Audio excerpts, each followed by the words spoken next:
This BMW was abandoned. And it was rotten.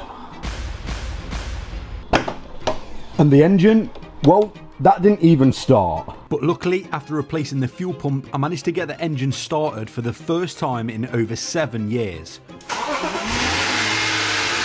All the nasty rust and the corrosion got cut out and there's a fresh new metal welded in its place. And now I'm left with a fully stripped BMW E36 that I need to rebuild. But of course, I'm not going to rebuild it with all the original parts.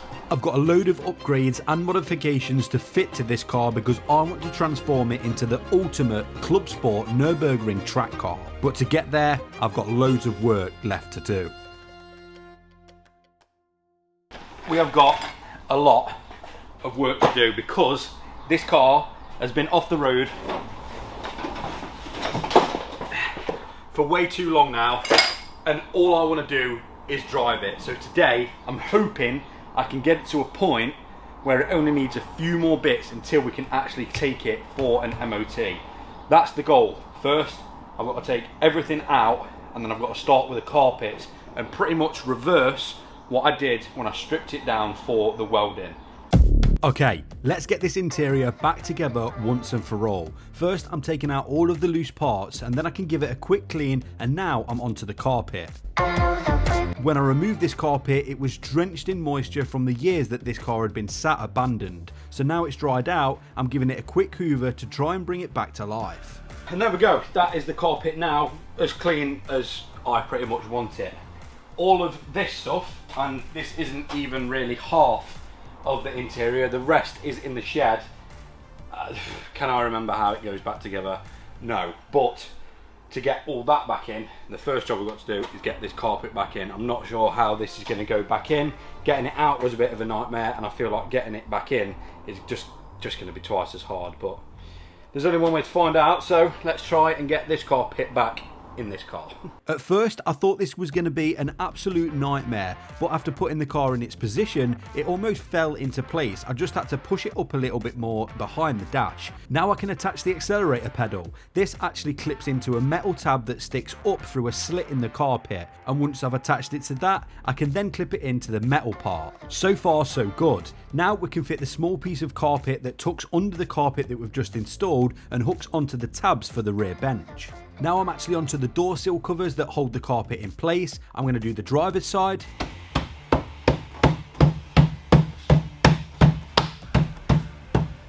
And of course the passenger side.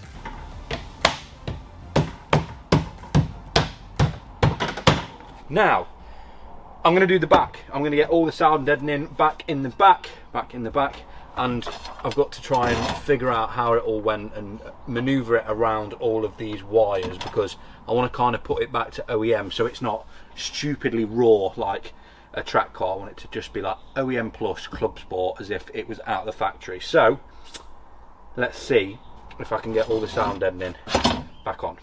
This part of sound deadening goes over the fuel pump and the fuel sender covers, so I've got to figure out where the wires pull through. I'm going to refit the covers and then push the wires through the cutouts in the material. I'm not sure how much this will help, but I guess the more soundproofing the better.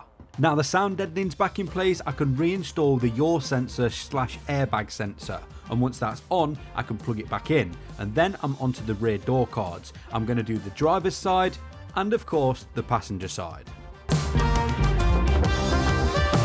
The next job is pretty much to start getting the rear seats back in, and then we can start tackling the front. So I don't actually remember how these go. I think you've got to kind of, no, that's definitely not for that side, is it? I think this big bolt bit here clips in up here. There we go. It's actually quite easy, this stuff, although I can't really remember when I brought them off. Oh look, there's even a right and left marker.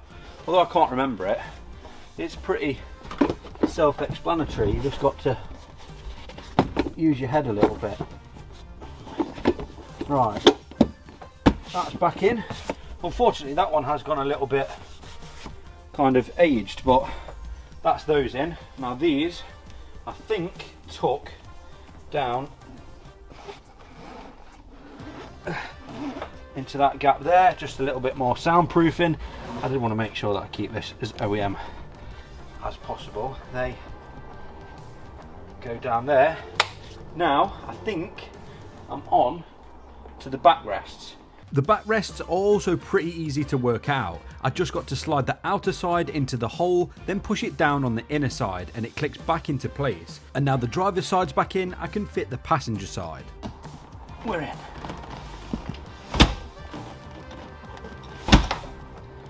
It is so hot in this car. But that's not going to stop me, so I've got to reattach the seat bolts with the two 14mm bolts.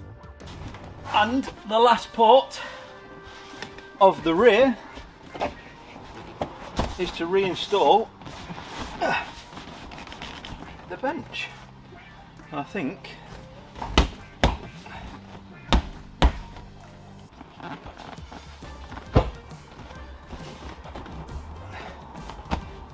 that's it.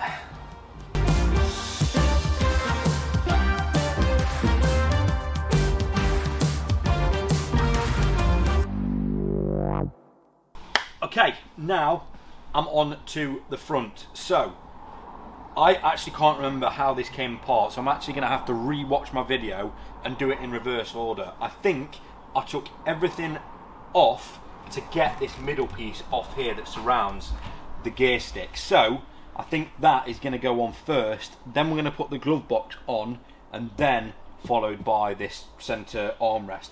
I'm not actually going to reinstall the armrest because one thing I have noticed, especially in my Civic, that actually has an armrest, and every now and then when I'm shifting it, you can catch your elbow on the armrest. Now in the Civic, that's okay because it's not always going to be on track. This is primarily going to be a track car, so I don't want to be hitting my elbow on an armrest. So I'm not going to be reinstalling that, but I'm going to try and remember where all the screws go, where all the bolts go, and where everything plugs into.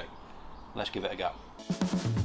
So the first step, if I can remember, is to refit the part in the center console that surrounds the gear stick. I can push it up into place and then refit the one nut and the 3 screws holding it down. Next is the rear part where the armrest would have been. This fits around the handbrake, and because I've deleted the armrest, only attaches with the main screw at the front. Now it's time to sort out all the wiring, which for me is the worst part of working on cars. I've got to figure out which connector plugs into which side and what attaches to what, and I won't know until I actually test them. Let's see if the right windows are in the right ones, which they are. Good. Oh, I've put them the wrong way around. The white arrow is meant to be at the top, so at least they're the right sides, but I've got to flip them around. Do the hazards work? The hazards do work. Good. Okay, now all the radio and CD player and stuff like that, whatever goes there. Luckily with this part I'd already used the majority of the unplugged cables, so I can just plug that little CD player back in, and that's that job done. Last job of the center console is the shifter boot, and we've got a nice little fresh gear knob. Now this will be getting upgraded in the near future, but I think that's on. Much better. In the future we will be getting a proper good nice short shifter for it, but for now that will do just fine. Okay, center console is done. Now I can move on to the glove box. So far everything's going a lot better than I actually thought it would. So to fit the glove box, it's held in with 4 screws up top, and then underneath in the footwell there's another 2. Next I can fit the plastic trim on the left hand side of the footwell, and that's the passenger side pretty much complete. Back to the driver's side, I can now fit the under tray that screws into the dashboard with 2 screws and attaches behind the pedals, and the last thing for this side is to put the plastic trim back along with the bonnet release lever. Now I'm on to the second to last job until this interior is actually complete, and that is to refit the rails for the seat belts. The last and final step of the interior finally is the seats, and I can't believe how good it's actually looking in here. It literally looks almost factory fresh, apart from the fact that these rear seats have just gone a little bit aged from where they've been folded down for literally 7 years. I'm honestly pretty surprised that I managed to work out where everything went, but one way I've been keeping up with my BMWs and E36s is with Reedley. Right, let's complete the last part and refit both of the seats. So, what is Reedley? Reedley is an app that gives you unlimited access to over 7,000 magazines and newspapers. And they make it so easy to find something that you're interested in. All you've got to do is type in the topic that you want to read about, and Reedley will bring you up everything that corresponds to your search. Right, that's the passenger one in. Let's get to the driver's side. Not only that, but all of the most popular car guy magazines are on Reedley, such as Top Gear, Autocar, What Car and much more. And with me not working on this car for a few weeks, it's allowed me to keep up to date with all the information and latest news on BMWs. So if Reedley is something you guys would be interested in, then I will leave the link in the description down below. You can check it out for yourself, and also by using that link, you'll actually get 2 months for free, so there's absolutely nothing to lose. Right, that is the interior done.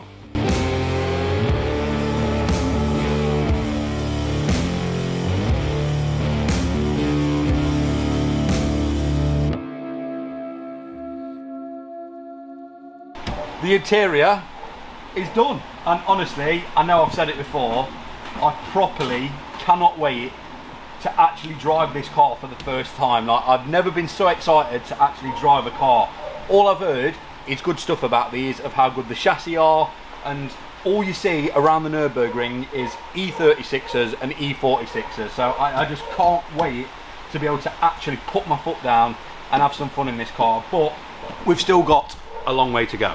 I've got the whole exterior to now rebuild. We've got the headlights to go back in, the front bumper to go back on, the rear bumper to go back on, but this is where the fun begins in this video, because I've got a few modifications that are going on at the same time, and you're probably wondering why in the world am I starting to modify it before it's actually on the road. Well, because while I'm putting everything back together, it kind of just makes sense to add these while the parts are off the car instead of a little bit later. So I think, with that being said, shall I start on the front or shall I start on the back? Let's start at the back. First job is reinstall the rear bumper, and I think in the future I might have a modification for the bottom of this bumper, but for now this is just simply going back on, and it's been that long I'm hoping I can remember how to put this all back together, but let's give it a go.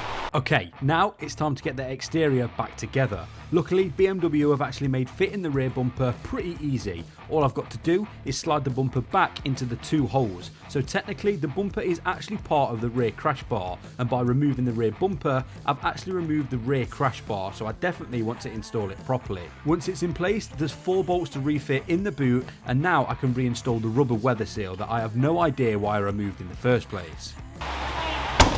Next, the plastic trims for the rear bumper. Again, another part I'm not sure why I removed, but now they're back on, the final part of refitting this bumper is to put the 2 10mm bolts back into the wheel arch, 2 on the driver's side, and, you guessed it, 2 on the passenger side, and that is the rear bumper reinstalled.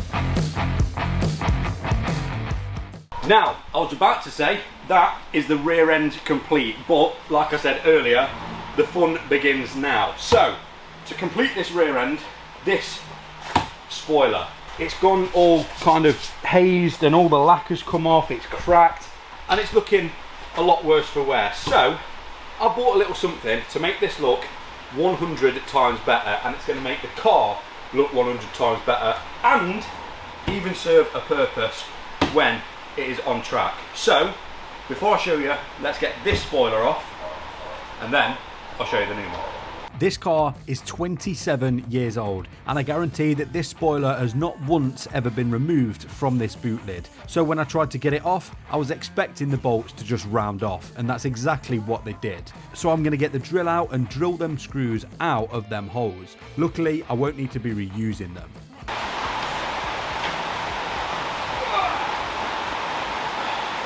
So, what I have bought to go on the back of this BMW, a lot of people, if you know about your E36s, can probably guess what this is, but this is a GT style wing. So it is almost an OEM plus wing. I'm pretty sure this style of wing might have come on the Evo version of these cars. I'm not clued up with my BMWs, but I'm pretty sure this is an OEM plus kind of mod. Either way, it looks unbelievable, and you might be thinking that that is all. No, there's actually 2 levels to this spoiler, and I'll show you what it's going to look like. This part is going to bolt to the car. These parts are going to sit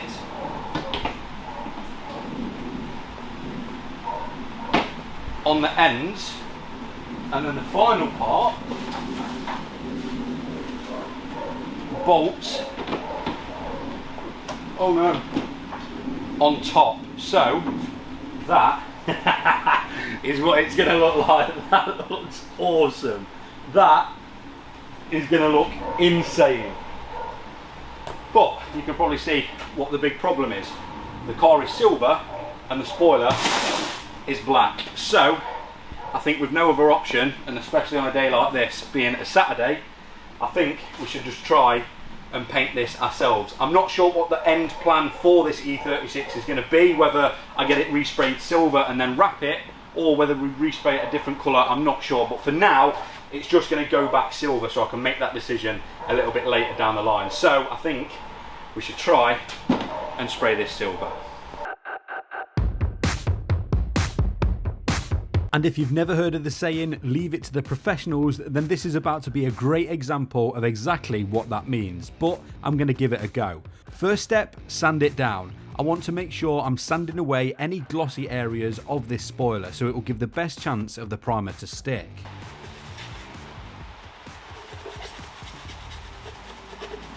Second step, primer. For the primer, I'm giving it 3 coats. So far, I'd actually say it's looking pretty good. I ended up having to go out and get more paint and more primer, but at this point, I thought it was all going to be worth it. The last step is the lacquer, which I thought would be okay, but this is the part where I should have just left it to the professionals.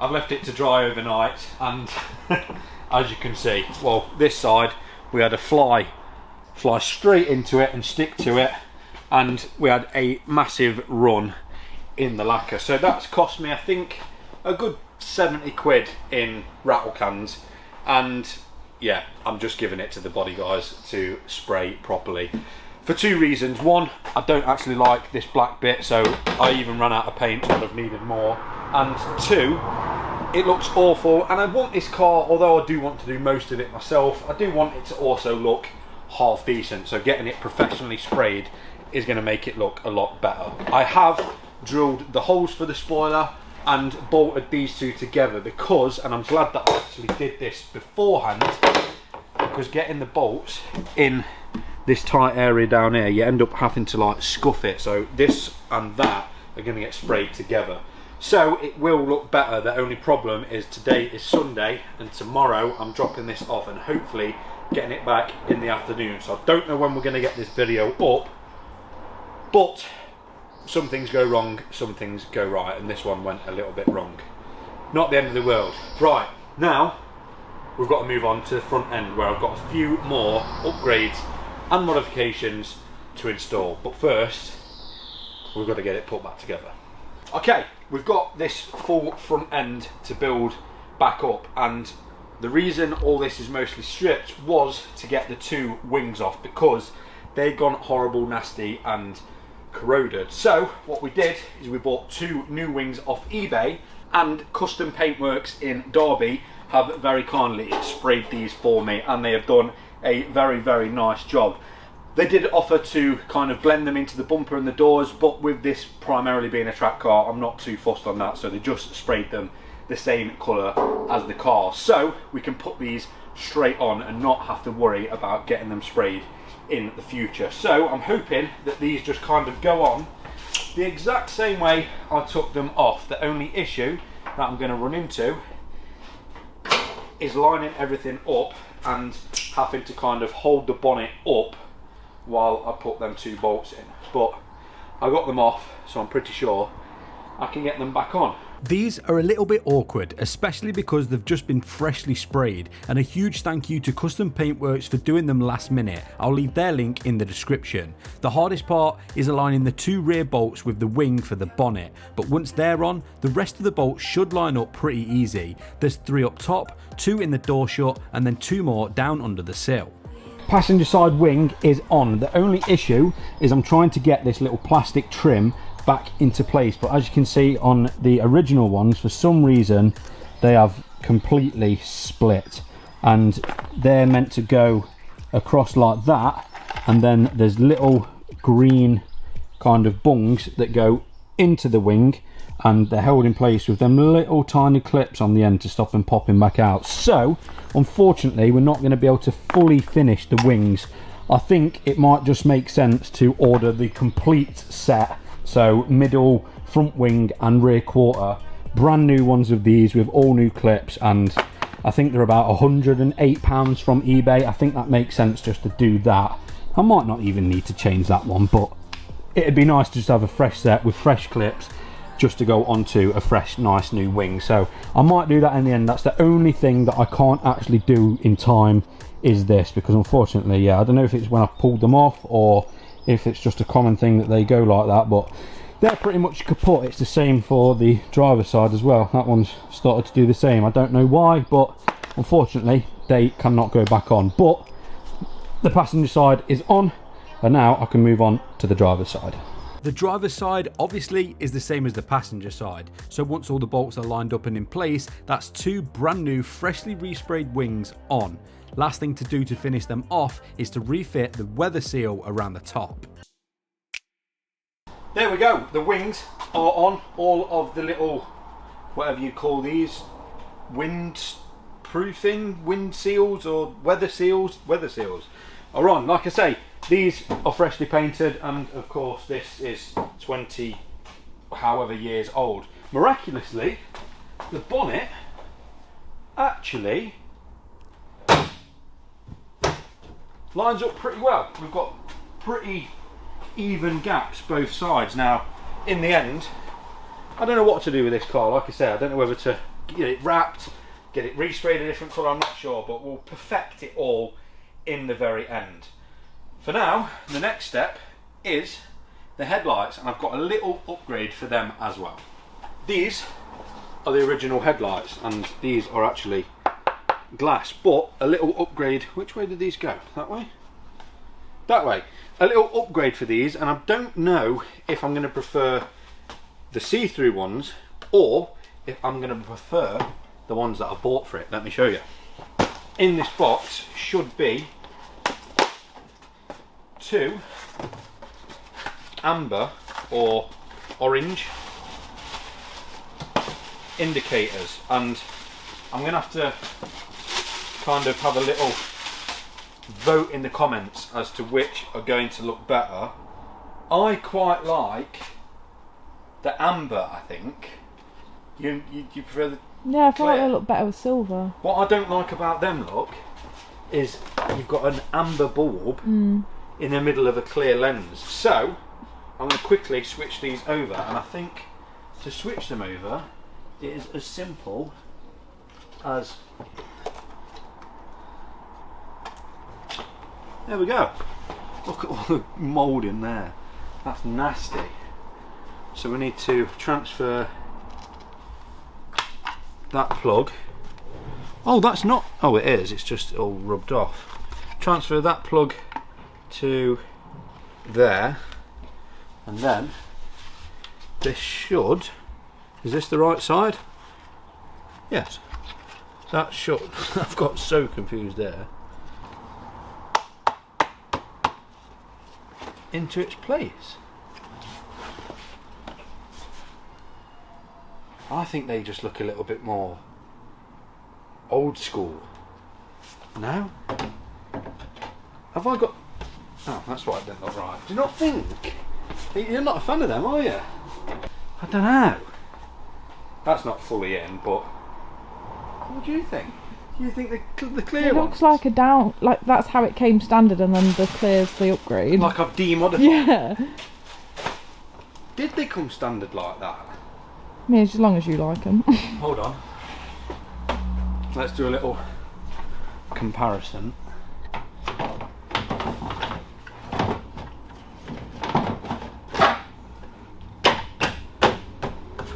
I'm pretty 50-50 on this decision, and I want to know what you guys think in the comments of whether you prefer the orange side lights or the see-through ones. But as I was installing one of the orange ones to compare, the car made its own mind up. Like if I line these two square bits up, you see how much longer that bottom one is. Right hand as well, that's definitely the right side.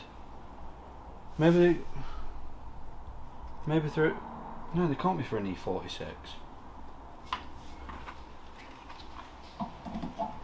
Yeah, look, no way. That just don't fit right. It's a complete wrong shape for the wing. Unless there's a difference in M Sport and... Yeah, they just don't fit. See how that one fits in that hole there? And it actually... Oh yeah. You see what I'm saying? They just don't... Let me check the app. 2 front indicator lamp amber lens for BMW E36 3 Series 4D. What does 4D mean? 4-door? Do they do one? What a shame. Why in the world would the headlights change from 4-door? What difference does that make whether the car is a 4-door or a 3-door? Could it be the wing? Yeah, maybe the wings are short. No, because you'd think it was the back portion that would be... Clearly there is a difference, to answer my question, and I have 100% ordered the wrong ones, so that's on me. If only I just read the advertisement instead of, oh, I want them buy. That is properly my problem. You know what, I think I am right. I think the car's made its own decision. I don't think I want the orange. The side indicators aren't orange, and I kind of do feel now. I mean, I ordered them thinking, yeah, they're going to look great, but now I'm genuinely thinking, does it look like it's demodified putting the orange ones on? Does that look a little bit older? Because I feel like newer is clear. Yeah, I'm going to keep with the clear ones. You know what I'm going to do? I'm going to order some new clear ones because I feel like they just look a bit aged. Well, I guess some things happen for a reason, but either way, I've got to reinstall these headlights, and I'm glad I did stick with the clear decision because I do think they look a little bit nicer.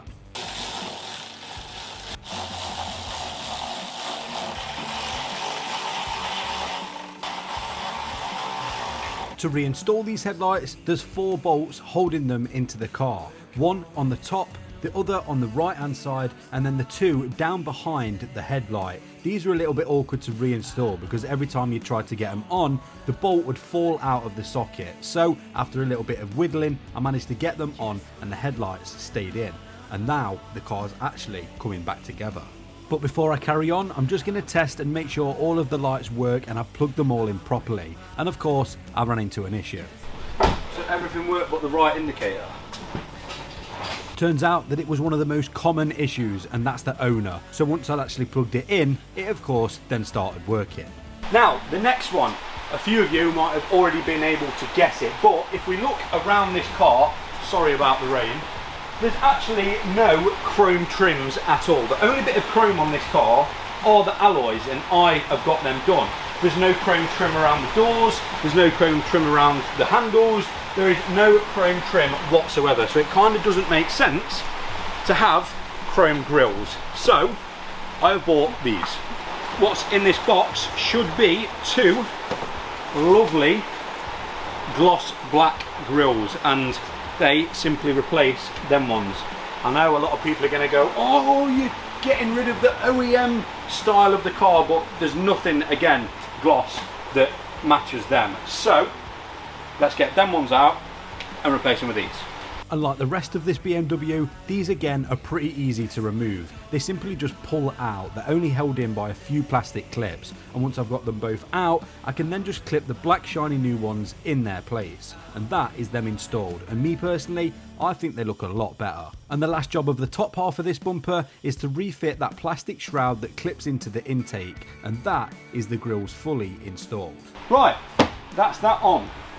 Now, apart from the spoiler, I think we're on to the last job, which of course is that front bumper. And then we've pretty much got a full car again, which I ain't seen this car as a full car for a very, well, what seems a very long time. I just wish I'd done that spoiler properly, because that's going to properly top this off. Right, time for the bumper.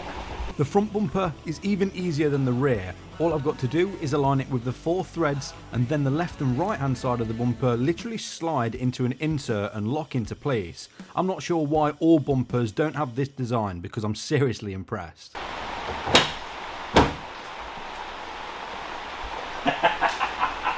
Yes! That looks so good. That looks so good. Oh man, I cannot wait to drive this. I just can't wait to get behind the wheel and get a proper feel for it. That looks awesome. There we go. It's back together. Can't believe it. I just want to drive it. As you can see, we've still got a pretty decent way to go. The front suspension has kept its kind of rigidity.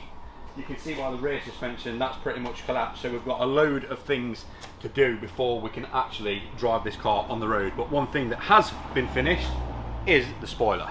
Again, shout out to CustomPaintworx in Derby. They have done a much better job than what I had done, but this is ready to go on. We've had the top blade painted and also the bottom blade, so I've got to attach this bit to that bit and then attach the whole thing to the car, and that is the BMW going to be back together, hopefully for the last time. Hopefully it should never need to be stripped as much as it was. Right, let's get this on. I'm now onto the last job. I'm fitting the 4 bolts holding the lower part of the spoiler to the middle section, then I can bolt the spoiler to the boot lid as one complete unit.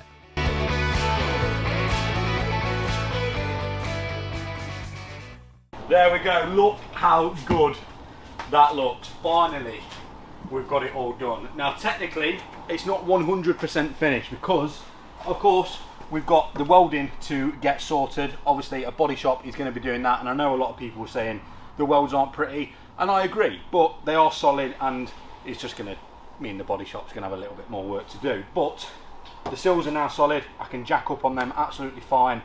The only thing left to do is, of course, put the side skirts on, but there's no kind of point doing that until it's all painted and all sorted out. So for now, this car is back together and it's ready for us to crack on in the next video and hopefully look at maybe driving it on the road for the first time. Thanks so much for watching this video. If you did enjoy it, please like, comment and subscribe. I'll see you guys in the next one. Peace. You wear a hat they call dad. Me, I'm the dad in a hat. You just like clubbing and clothes. Me, I like afternoon naps. 3, I be missed for the road. My oldest like counting racks. My middle one, she's in a dirt bike. My youngest is just like a mama. The mama loves me and I love her, so if she wants something, it's never a bother. 3 to the ladies, my